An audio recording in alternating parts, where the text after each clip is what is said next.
I'm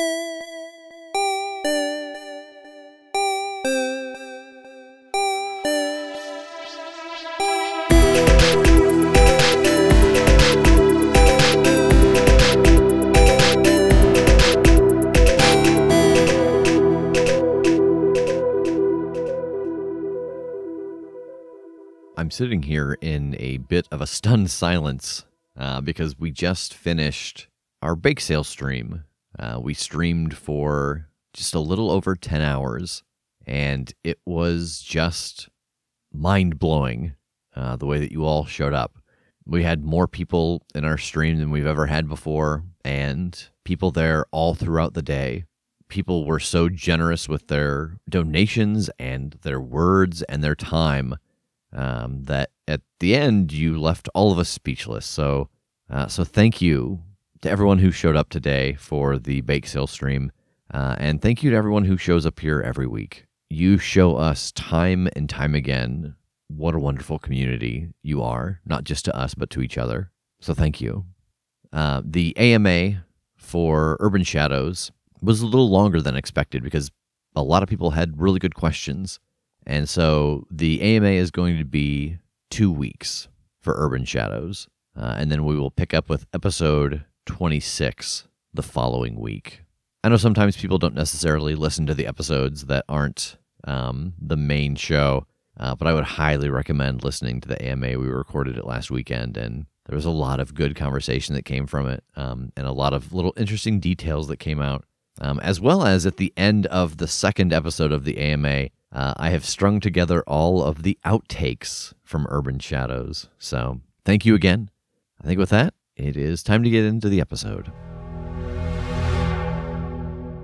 Jake and Kim, you have arrived at the front door and are being escorted into the lobby of Nash Tower for your meeting. It is about 9:50. As you are led through the entrance, you pass underneath a couple of scanners. A set of guards give you both a pat down. Jake, one comes across your Glock.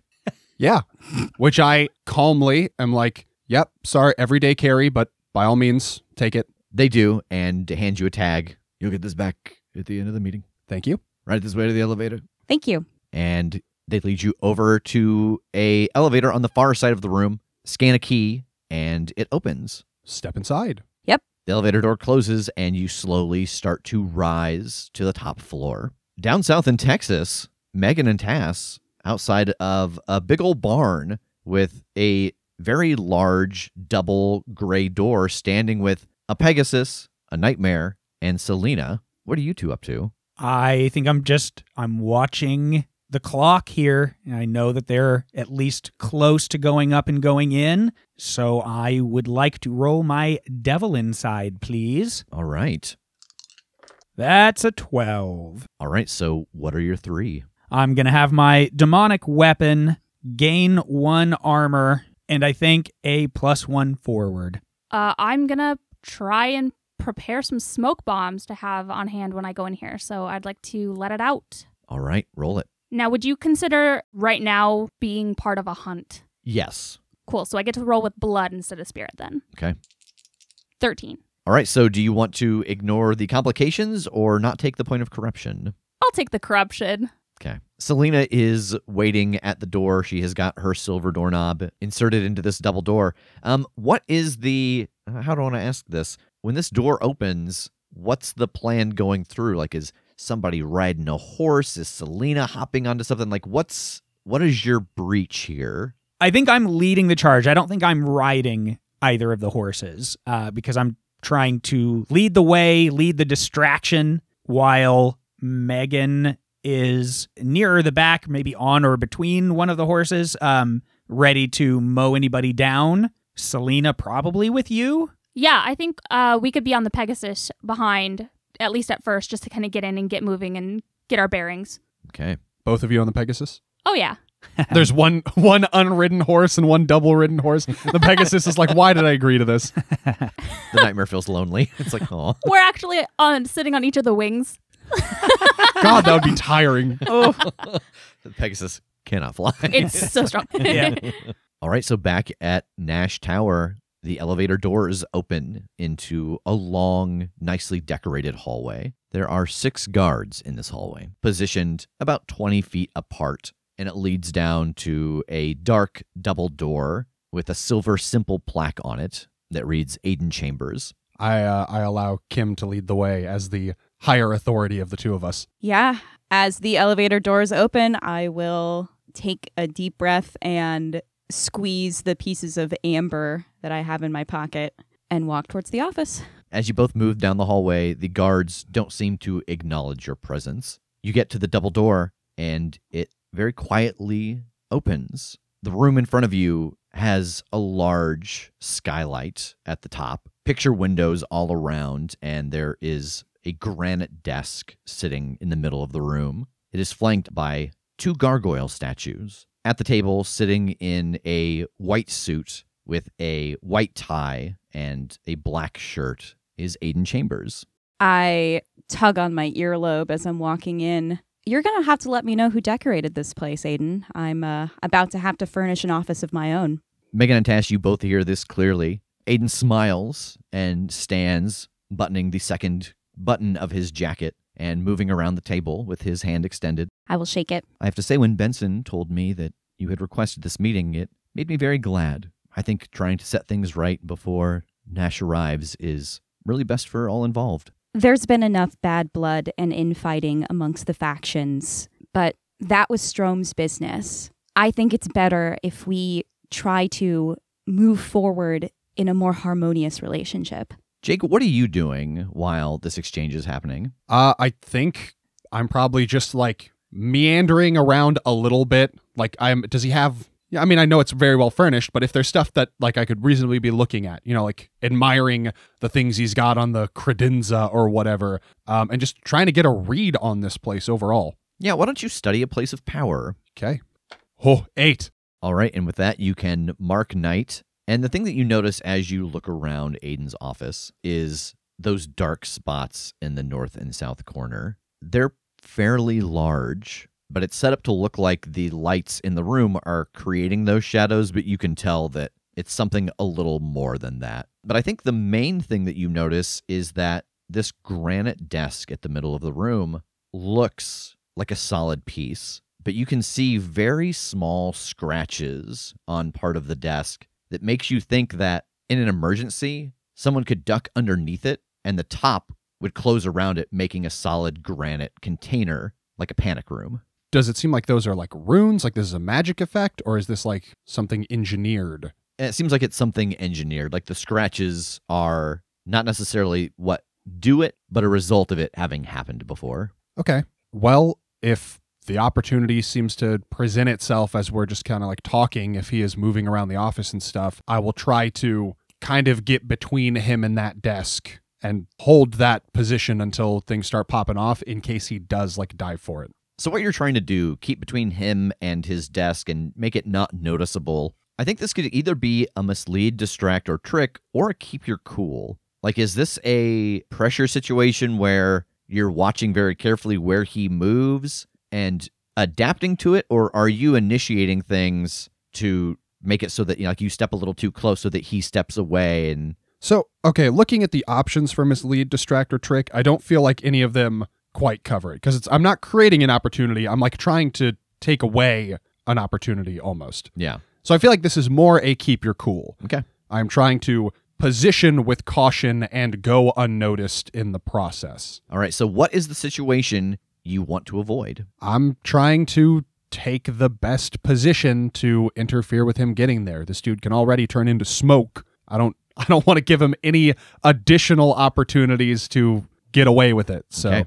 All right. So roll keep your cool. 10. All right. So you are able, as Kim and Aiden are having this conversation, to very casually move around the room, staying between him and the desk, or being in a position where you could very quickly get there if it seems awkward to step between him and the desk in that moment. Cool. So I think from the moment that Kim tipped us off that they're in, I've given it like a 25-second, maybe 30-second count, and then nodded at Selena. Okay. Selena opens the double door, and in front of you is a long hallway that leads down to an elevator. At this elevator are 2 guards, and they are surprised as shit to see you as you come spilling into this hallway. Selena has pulled the door closed behind you, and you see that there is a sign pointing back the other direction that says freight elevator. What are you both doing?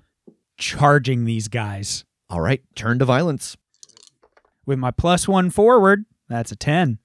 Feels so good to get the most out of a +1 forward. All right, so you get to choose one. You inflict terrible harm, you take something from them, you create an opportunity for an ally. I'm going to create an opportunity for an ally.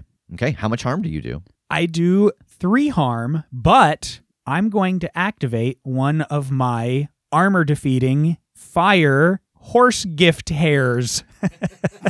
As your chain whips out at them, Tass, they grab a hold of it, and you can see the fire pouring off of it onto them. They give it a tug, and it actually comes loose from your hand for the moment. So they have put you in a bad spot, but you notice that as they fall to the ground and the chain kind of collects on them, they start to burn into ash. The ash on the ground, the other vampire takes a step forward and starts to raise their assault rifle, and you can see that their boot slips in that ash a little bit, throwing them off guard. So, Megan, you can see that they are off balance a little bit. What would you like to do? I'm taking a shot with my crossbow. All right, turn to violence. Gladly.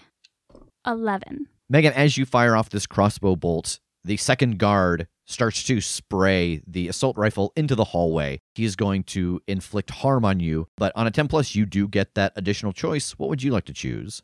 I would like to inflict terrible harm. All right, and how much harm do you do? 4. So as the bullets fly down this hallway and your stake heads towards him, the stake hits him in the chest and he turns to ash. You see that it very clearly goes through the armor that he is wearing and penetrates, but you take 2 harm as well as these assault rifle bullets hit you. Okay, and with my armor, I'll knock that down to 1 harm. Okay. Both of these guards in the hallway have turned to ash, and the group of you have arrived at the elevator door. What are you doing?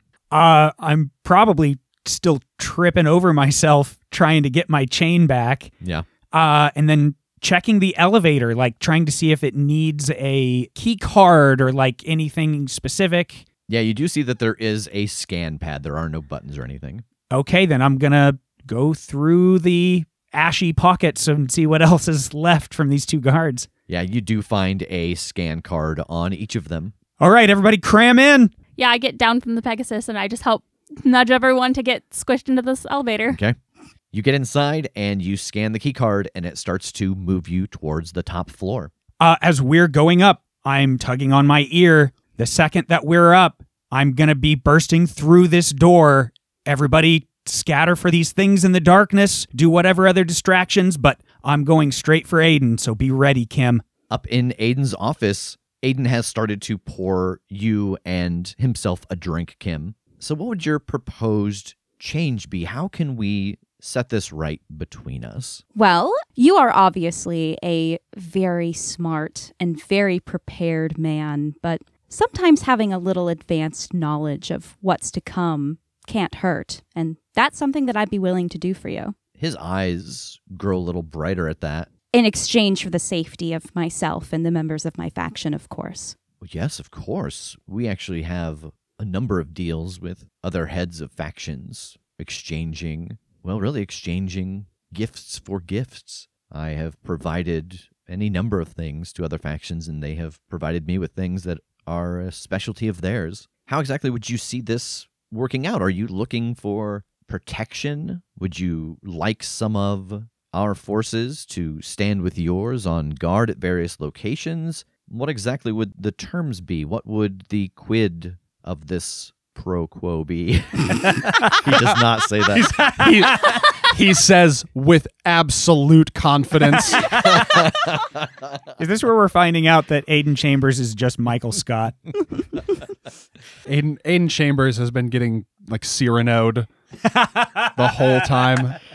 But yes, he wants to know what would essentially the exchange rate be? What would you give to him, and what would he need to give back to you? Well, as you know, the House of Strom is weaker right now than it has ever been, and we need the time and the safety to grow and reestablish ourselves as one of the premier factions.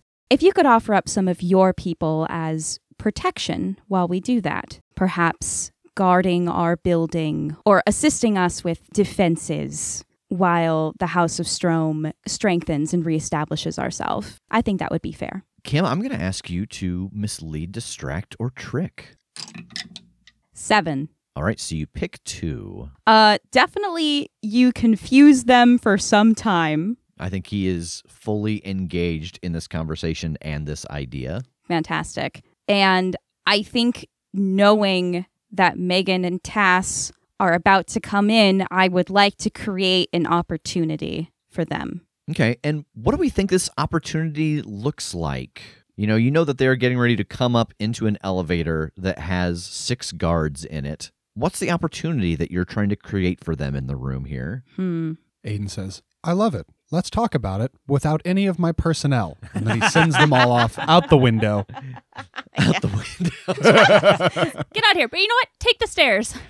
I mean, gosh, could it just be taking my drink? And I assume he has some sort of little sitting area in this office, sitting down with him so that he is maybe not facing the door, or it's going to take him just a little bit longer to react if someone runs in. I think you already get that with your confuse. Okay. What if, like, he calls all the hallway guards over to be like a demonstration of, like, yeah, if you need protection, this is what I could offer, and kind of calls them from their posts so that they are not actively guarding and ready to respond when the elevator opens. Yeah, I think that the opportunity created here is that he could pull 2 guards into the room who are kind of at, parade rest as he walks around them describing their training and what they can do and the types of threats that they have faced down. Yeah, so as you make this suggestion to Aiden, he's listening and nodding. Yes, I think that that's more than fair. And he walks over to his desk and reaches underneath it, and you hear a slight click sound. And then a moment later, the double door opens. And when it opens, 2 of the guards step in and close the door behind them. Gentlemen, please step over here at ease. And the 2 vampires lower their assault rifles and turn and face Aiden. They are trained to peak performance. We have specialists all over the world who are able to hone in on what a vampire's specific strength will be, whether they are something that is fast or accurate, perhaps both. Vampires, there are a number of different skill sets, power sets, abilities that we share between us. And so no 2 guards on my elite squad are the same because they come from different branches. That's kind of the key little secret, is that you expect one kind of thing, and I don't delineate a different look between the specialists. They look just like all the other guards, so that all of a sudden one is moving faster than your eye can see, or turning into smoke and passing through a wall, or splitting himself into 3 when you thought you were just dealing with a group of thugs. Outside, in the hallway, the elevator door opens. The second those doors split, full sprint towards the closest guard. These guards see you, and they are dressed exactly like the guards below, but you notice that their rifles come up lightning fast, and the 2 closest to you drop down to a knee. Okay, as I charge out, could I attempt to let it out? Sure. Excellent. I'm gonna give this a quick try. Okay. Well, never mind. 6. Oh, I'll spend one of my charges from the best laid plans to give a +1 to that roll. Okay. Oh my god. So Tass, what are you doing with your mixed success? So what I'm going for is I'm like sprinting down this hallway with the horses galloping behind me and my teammates. I'm, on fire, literally. Not even 2 teammates, because what these guards see are 2 other faction leaders. That's true. Well, They see some lady. mechanically, yeah. I, the GM, see 2 faction leaders. So as I'm attacking the closest one, I'm hoping to frighten the ever-loving shit out of one of them. Okay. All right. Turn to violence. Okay. 8. And this is with your chain again? Yes, this is with the chain, and I'm using my second tick of horsehair. Okay. And so that is 3 damage then? Yep. Armor defeating. And fire. Yes. As you throw your chain, it passes over the head of one of the kneeling guards. It is radiating this heat from the nightmare. And you can see that they look up like as it passes over inches from their face, and their eyes get wide at the feeling of the heat pouring off of this thing, and they drop their gun and kind of squat, trying to get out from underneath it. The guard behind them fires off their rifle as the bullets from it hit you center mass. You take 3 points of damage from this, but you do see that guard goes down. He is not out, but he does drop his weapon and fall to the ground. Okay, and I'm a fucking demon, so I don't take any of that. Okay, this is your use. Yeah, it has to be. It is the first time that I take harm, and I have 2 armor, so that third puts me into taking harm. Okay, Megan. I'd like to use my corruption move, Hard to Kill, which gives me an extra +1 armor until the end of the scene. Okay, yeah. Mark corruption and add that point of armor. Cool. And then I'm taking a shot at one of these other guards with my crossbow. So you've got the one kneeling down. You've got another standing behind them. Tass has just knocked one to the ground, and there is the one that is trying to escape from Tass's fiery chains. They seem to be frightened by the heat coming off of them. I want to hit the one who is free and ready to act. Roll turn to violence. 13. This is the other kneeled guard with the assault rifle raised. So they are going to fire off their assault rifle down the hallway towards you, but you get to choose one as well with your 10+. I think I'm going to have to go with inflict terrible harm again. And normally, without that, you do 4. Correct. Okay.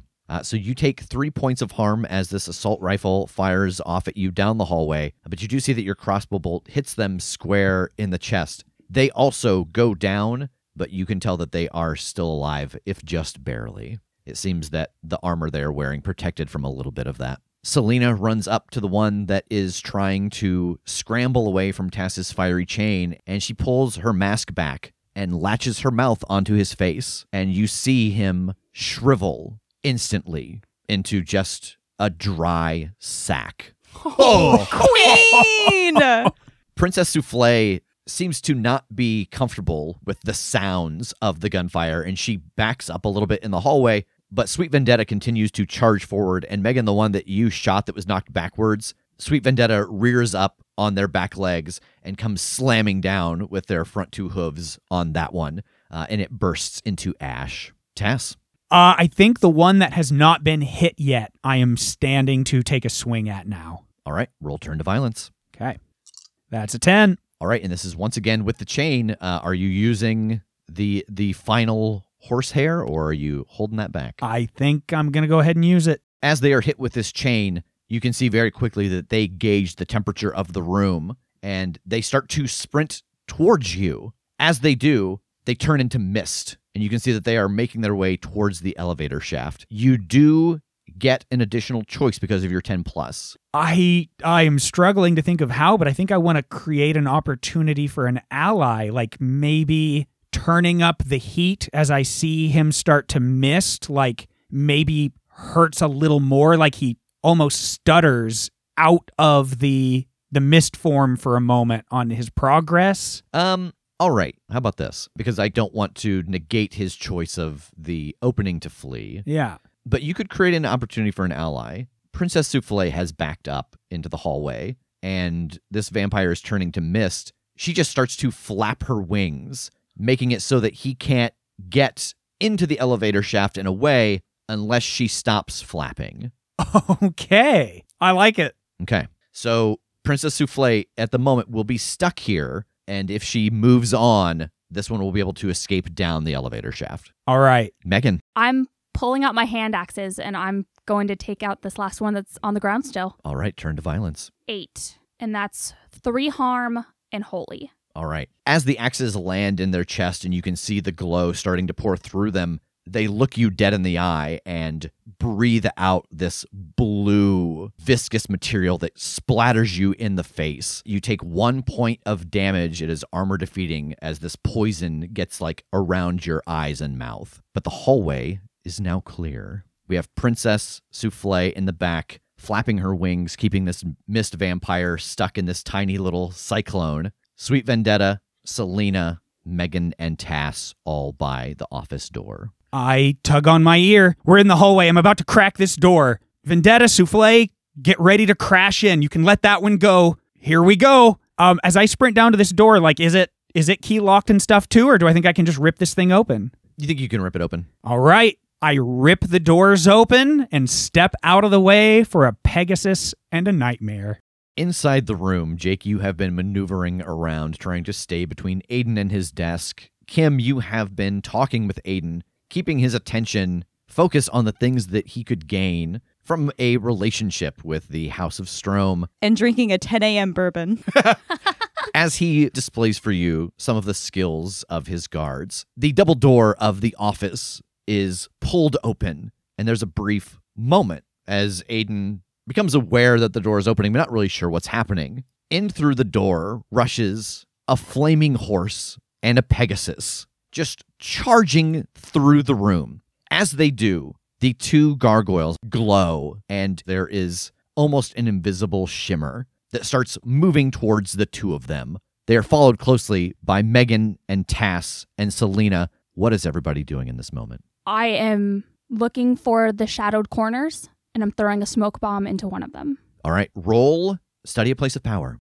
2. Megan, you start to look around the room trying to figure out how these corners of darkness work, and you pitch a smoke bomb in the direction of one of them. I have waited for Megan to run in and make her throw, and so I have followed in immediately after. I just want to try to rush straight towards the middle of the room, and just with a full scream, just with rage, screaming Aiden's name, I want to activate just below the surface. All right, spend your point of corruption. His awareness snaps back, and his eyes glow this very strange silver, and you feel what you're starting to charge yourself with leave you and flow towards him. In that moment, I would like to spring up from where I am seated and try to lock eyes with Aiden. All right, Kim, roll keep your cool. What is the situation you want to avoid? Not making eye contact in time. All right, roll it. That's a good one.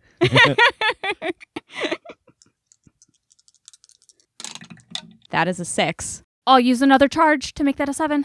Okay. All right, so you are able to step up in front of Aiden and make eye contact with him. What it's going to cost you is positioning. You are not in a great spot. Like, ideally, you would be off to one of the far sides of the room because of the 2 remaining guards and the 2 Gatling guns. But right now, you are midway between where he poured the drinks and his desk. So you're still kind of stuck in the middle of the action, meaning that something could happen, something could hit you, could hit him, might have the chance to break this connection. But for the moment, spend your point of corruption, and he is snagged. Okay. And I would like to flood his mind with visions of Nash Tower falling the exact same way that the vault did. His eyes break from that silver as the energy settles into him and then fill with this glow that comes with your visions. Jake, you have seen Megan hurl a smoke bomb into one of the corners. Tass gets this energy sapped from him. Kim has just stepped in front of Aiden and seems to have him under her spell. What are you doing? I would also like to let it out. All right, roll it. 13. Hell yeah. And because I have Conduit as one of my moves, this move is advanced for Jake. Oh, what does that mean? On a 12+, your powers or abilities manifest in an unexpectedly useful way. Mark corruption to make that manifestation a new ability. What exactly are you doing, first off? I am performing a feat of telekinetic strength or precision. I am taking that granite desk, and I am just throwing it at the other shadowed corner. Yeah, you do. So I think the way that this manifests in an interesting way that's helpful is that you can do a couple different things here. It is like you have kind of mastered this telekinetic magic. I think that you can either make it a feat of precision and strength, or you can do 2 of 1. So it can be 2 things of precision or 2 things of strength. So you could throw this desk twice. You could throw it once and have it go in a very precise spot. Maybe not the best option because we aren't quite sure exactly where those guards are, or you could make it go to a location and like just slam it around a bunch. Yeah, I think that's what I'm going to do, because we don't know exactly where in the shadowy alcove this guy is, that the desk gets hurled in there and then just like blenders once it's in there, like just ricocheting off every surface to try and smash this guy up. Yeah, so you reach out and you throw this desk. It makes a loud cracking sound as it breaks away from the floor, and you can see that it was connected and that something about the floor seems off, like there might be a drop away underneath it, but it goes sailing into this darkness that you previously had the sense of like this might be a little more than just normal darkness, and is kind of confirmed in this moment because the desk goes from being seen to being invisible to you as it passes this line of darkness. You hear the sound of glass shattering and what sounds like a small engine starting to spin up. And then there are these loud slamming sounds as this granite bounces around inside of a confined space, and that corner becomes silent. And just because I'm fresh on a new corruption level, I will mark corruption to make that manifestation a new ability. Okay. From the corner of the room where Megan has thrown the smoke bomb, smoke starts to roil out across the floor towards all of you. And you hear this other Gatling gun start to spin up and bullets start to spray out into the room. What is everybody doing?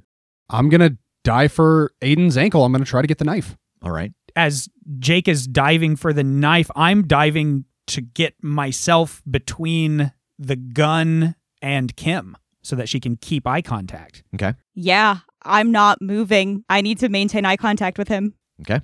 I am going to put on the goggles that I got from Kit and aim my crossbow into the corner where the bullets are coming from. And I think I'm going to spend my last charge from the best laid plans with ensure your people have the exact gear they need on hand. And I think before we put all this into motion, I worked with Jake and made it so these goggles would also let me be able to see through magical darkness. Hell yeah! All right. So spend your point. Megan, roll turn to violence. And Jake, what situation are you trying to avoid? I am trying to avoid... I don't know how exactly to phrase it. I'm trying to get the knife before anything can break Kim's hold on him. Yeah, so you're trying not to jostle him or let the bullets jostle him even. Yeah. Like if this guy just starts shooting wild, or let the bullets jostle Kim. Like, yeah, I'm trying to get there before bullets jostle anybody. I see. So you're trying to do it as fast as possible. Yes. Before the bullets jostle Kim. It's such a nice way to put it. Yeah. And Tass, what are you trying to avoid? I mean, I think we have to essentially double up on this whole premise. So I'm just trying to avoid Kim getting hit at all. Okay. Oh, thank you. You're welcome. Tass and Jake, roll keep your cool. These are all kind of happening at the same time. Okay. 7. 13. So at this point, as you all start to act in this moment, Sweet Vendetta and Princess Souffle shatter out of the window, and you can see these two invisible things chasing after them. Sweet Vendetta, you can just barely see that he turns like a 90-degree angle and starts running down the building. Amazing. While Princess Souffle soars off into the air, and you can see these two spectral things chasing them. Awesome. Selena has stepped up next to the two guards who were kind of slack-jawed and displaying what they could do, and then they were confused again in the moment by what Tass and Kim had done to Aiden, and she has drained them both like Capri Suns.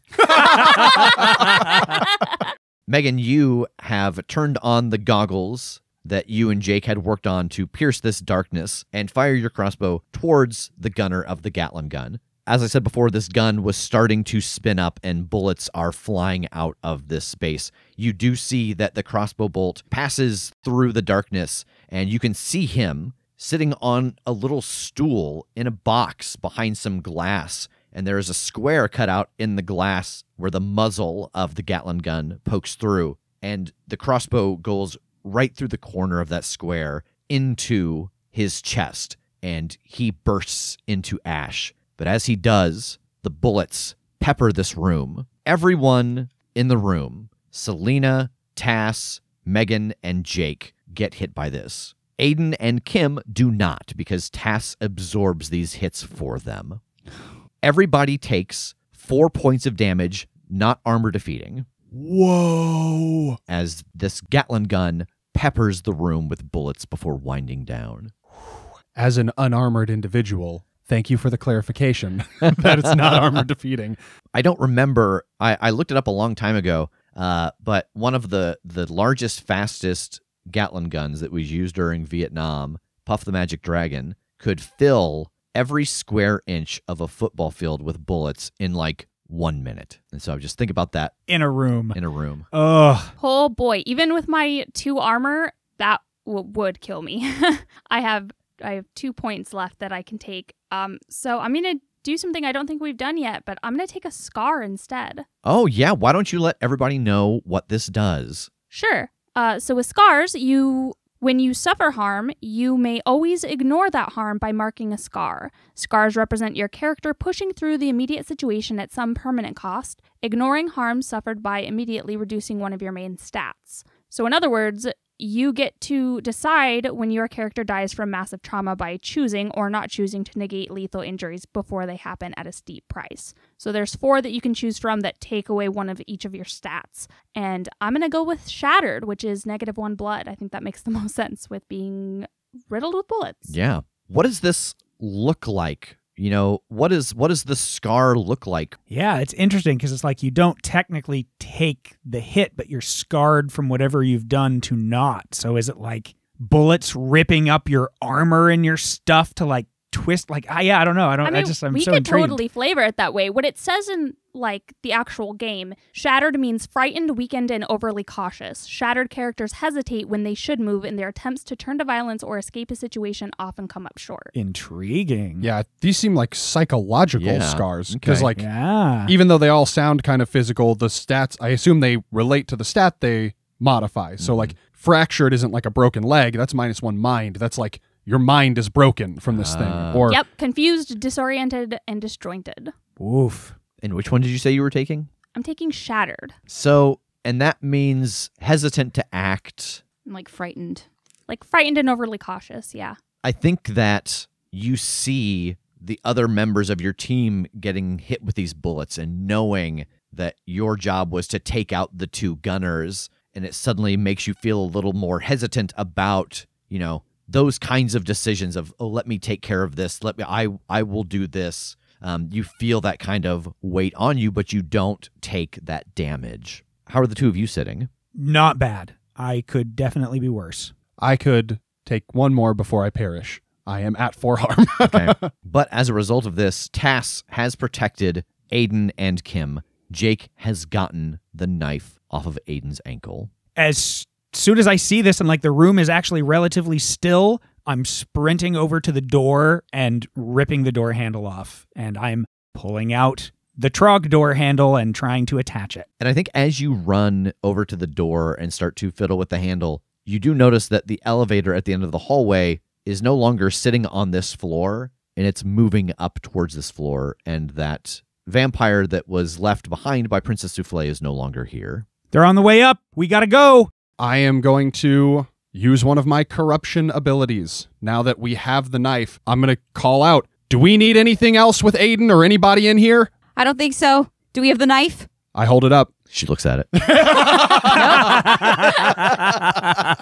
I need a verbal yes or no here? I love this top energy right now. I'm just like, I can't look. Please describe to me what's happening. Yeah, I got it. All right, let's go. All right. I am going to hold both of my hands up above my head and then kind of throw them out in like a wash motion, and I'm going to use one of my corruption abilities, warding. Mark corruption to create a magical ward the size of a small room. The ward lasts for a month and a day or until you release it. I want to ward this room against vampires. As this spell ripples out from you, Aiden is blasted away from you. As that is happening, can I spend another corruption point to make Aiden forget this experience? Yes, Kim, you spend another point of corruption, and Aiden's eyes flash white as he is blown backwards through the wall, and the memory of this moment is removed from him. The room is warded. Tass has gotten the doorknob onto the door. What is everybody doing? I've got a channel. Okay, roll it. I am slapping some batteries into an orbital strike, and I'm going to hand it to Jake. Oh, that is an 8. That is 2 hold. All right, go through, get to the inn. I'll take the doorknob. I'll set this place to blow, and then I'll pull you through to the castle in a minute. Oh my God. Good job, everybody. Yeah, good job. Go teams and high fives when we're not being, Yep. Yeah. Right. Let's go. Yes. Out in the hallway, the elevator dings, I go, all right. And I shut the door and I open it again. and it opens into the inn that wanders. See you soon. Step through. Running. Same. So the three of you enter the door, and Selena follows. I shut it, and I pop the doorknob right back off. And I'm going to pull my hair tie out of my ponytail and wrap it around the trigger on the target designator and just toss it on the floor in the middle of this room and give just a cathartic 2 middle fingers to every piece of this room before I spend my 2 charges to teleport to the sanctum. Outside in the street next to Nash Tower, a falling Aiden Chambers comes to his senses and feels the wind all around him, and very quickly turns into a green mist and settles down onto the sidewalk and resolidifies. He looks at his hands and at the ground, confused, and looks at his building across the street as a large orange blast of fire rains down from the sky, tearing through the middle of the building and exploding outwards in a cacophony. Jake, you appear outside of the castle, holding the knife in one hand and the silver doorknob in the other. You just huck the doorknob away. This is the Jake show now. We all took melts it down. Just leave them in the future in the end that wanders. They're just slowing me down. I'm going to sprint inside and up to where James and Vampa are. James is there with the panel already open, holding his hand out. I hand off the knife, and then I run right over to the door to that room, pull it shut, and swap out doorknobs and open it back up. For those of you in the inn, you are there for maybe 10 minutes. And then the door opens and you see the hallway on the second floor of the castle. Once they're through, I'll pop the doorknob back off and pocket it. Okay. Oh my God. Oh. We did it. Is everybody okay? Yeah, we're good. That building is toasted. I mean, okay enough. I think I got hit pretty bad in my arm. It's bleeding pretty good, and I'm not feeling great, but I think I'm okay. I saw the bullets hit everywhere. Are you guys all right? Little dinged up. Jake, are you okay? Positively riddled, but the adrenaline and the just taste of victory is really keeping me going here. I look at Tass. Thank you. If you hadn't stood in front of that gun, then I would have, I probably wouldn't be here. This is what we do. All right, it's complete. Just one moment. And James pulls out a notepad and writes down 3 series of 3-digit numbers. You notice that most of them go down to the second or third decimal point. One of them does not. And you know that that is the one that you were only able to get him close to. It's not quite as precise. And he holds it out. I'll take it. I run over and hug my grandpa. We did it. Congratulations. Thanks. Is everything ready? Yes. I want to hug James. Thank you for all of your help. Yes, of course. My pleasure. I think we'll be seeing each other soon again. That's very good to hear. Yeah, I point at James. I'm like, yeah, we'll catch you soon. I point at Selena. We'll catch you soon. And I point at Grandpa. We'll catch you extremely very on the other side of this soon. Yes. Well, get the hell out of here. Seconded. And I literally just go over to these 3. Like, I'm just grabbing their hands all together in mine and just pulling them to the portal. So you are all headed back to the teleportation room. You have got the box of Trog memories as well as the collection of papers and schematics and notes from Grandpa Nash and Grandpa Tincher. I'm terrified. I put a hand on Kim's shoulder. Hey, we've done the homework. This is going to work. And everything's going to work out better for you too because of it. All right? Trust us. And then I push her through the portal. I follow her. All right. Yep. God damn it. And I'll go through. And as the 4 of you pass through this portal, Kim and Jake and Tass, you all feel a very similar sensation. Energy is pulled from you. You feel this draining sensation. For Tass and Jake, it's not as uncomfortable because you feel normal again. Because here you were amplified. Kim, for you, it feels weird because you can feel things shutting down, shifting, becoming quieter. Megan, for you, something inside of you wakes up again. You feel this energy flow through you, and you become aware of everyone around you as you are falling back towards the present. You all come tumbling out of the portal onto the stone floor of the castle. In the other room, you can hear Grandpa Nash chanting still, and he looks ahead and he sees all of you having stepped out. There's sweat running down his head, and you can see this constantly fluctuating aging, healing as he is doing this spell. And he takes a very strange step forward, and the energy breaks around him, and the portal behind you powers down, closing off your gateway to the future you're all hoping to prevent.